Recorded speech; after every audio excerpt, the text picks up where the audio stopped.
बहुत ही बड़ी होती थी और अब जैसे जैसे समय बीत रहा है उस तरह से दीवार की थिकनेस बहुत ही कम होती जा रही है। यानी कि दीवार की जो मोटाई है वो अब 4 इंच तक आ चुकी है। अब दोस्तों ऐसी बात नहीं कि पहले टाइम में 4 इंच की दीवारें नहीं बनाई जाती थी पर बहुत ही कम प्रमाण में बनाई जाती थी। पर आज की सिचुएशन में 4 इंची के वॉल का प्रमाण जो है वो बहुत ज्यादा बढ़ चुका है। अब उसका प्रमाण क्यों बढ़ चुका है, इसके क्या फायदे हैं? तो ये जो 4 इंची दीवार है दोस्तों, अगर आप अपने घर में बनवाना चाहते हैं और आप चाहते हैं कि आपकी 4 इंची दीवार बहुत ही ज्यादा मजबूत बने, तो इसके लिए आपको कौन कौन सी चीजें करनी है, उसके बाद में इस 4 इंची वॉल के आपको क्या फायदे हैं, और तो और ये जो 4 इंची वॉल होगी वो आपको कहां पर नहीं बनानी है, इसके बारे में भी आपको जानकारी होनी चाहिए। तो इसीलिए दोस्तों ये जो पूरा वीडियो होगा इसमें आपको 4 इंची वॉल के बारे में किसी भी प्रकार का डाउट नहीं रहेगा। तो इस वजह से इस वीडियो को पूरा जरूर देखें और चैनल पे अगर आप लोग नए आए दोस्तों तो चैनल को जरूर सब्सक्राइब कर दीजिए। तो सबसे पहले जानेंगे हम दोस्तों कि कैसे हम 4 इंची दीवार को मजबूत बना सकते हैं। सबसे पहली चीज आ जाती है दोस्तों, वो होती है आपकी ब्रिक की क्वालिटी। पहली चीज आपकी ब्रिक की क्वालिटी जो है वो अच्छी होनी चाहिए। उसके बाद में जो आप मोटर यानी कि जो मसाला बनाते हैं तो उसका प्रमाण आपको 1:5 लेना है, यानी कि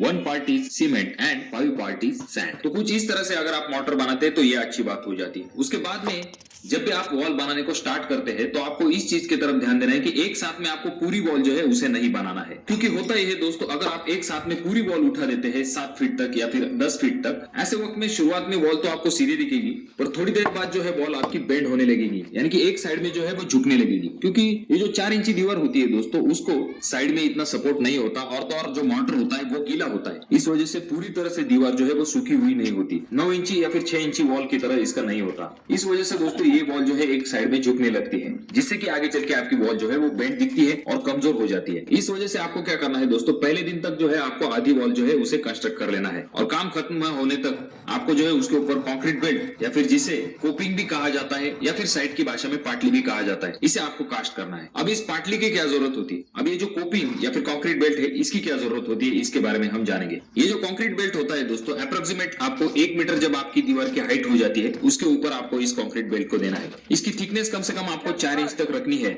और इसके अंदर जो बार इस्तेमाल करेंगे आप वो आपको 8 mm तक इस्तेमाल करने हैं। अब ये जो कंक्रीट बेल्ट होता है ये आपकी दीवार के स्ट्रेंथ बढ़ाने में मदद करता है, और तो और दोस्तों ये जो कंक्रीट बेल्ट है ये आपकी दीवार में आने वाले क्रैक को भी अवॉइड करने का काम करता है, यानी कि कुल मिला के आपकी दीवार की स्ट्रेंथ बढ़ाने का काम और क्रैक को रिड्यूस करने का काम ये आपका कंक्रीट बेल्ट करता है। और अगर आपकी दीवार बहुत ही ज्यादा लंबी है, ऐसे वक्त में आपको जो है 2-3 लेयर बाद जहां पर आपका कॉलम आएगा वहां पर आपको बार जो है उन्हें प्रोवाइड करना है, जिससे कि अच्छा खासा बॉन्ड जो है इन दोनों में प्रोवाइड हो सके। और जहां पर आपके कॉलम और दीवार इन दोनों का जॉइंट आता है वहां पर आपको अच्छे से हैकिंग कर लेनी है, हाकिंग यानी कि जिसे टकाई भी कहा जाता है। उसके बाद में आपको सीमेंट स्लरी जो है उसे अप्लाई कर देना है, और जहां पर दीवारें फ्लश है वहां पर आपको जो है चिकन मेश प्रोवाइड कर देनी है, जिससे कि वहां पर क्रैक न दिखाई दे। और ऐसे कॉलम और दीवार इन दोनों के जॉइंट के बीच में अगर आप गिट्टी भी लगाते हैं तो भी एक अच्छी बात हो जाती है। आगे चल के अगर हम बात करते हैं जॉइंट्स की, तो जो जॉइंट्स आते हैं दोस्तों वो कुछ इस प्रकार से आने चाहिए, जैसे कि जो जॉइंट होते हैं दोस्तों एक के नीचे एक नहीं आनी चाहिए, वो जिगजैग फॉर्म में जो है वो दिखने चाहिए। इससे होता यह है कि आपकी दीवार की मजबूती तो बढ़ती है,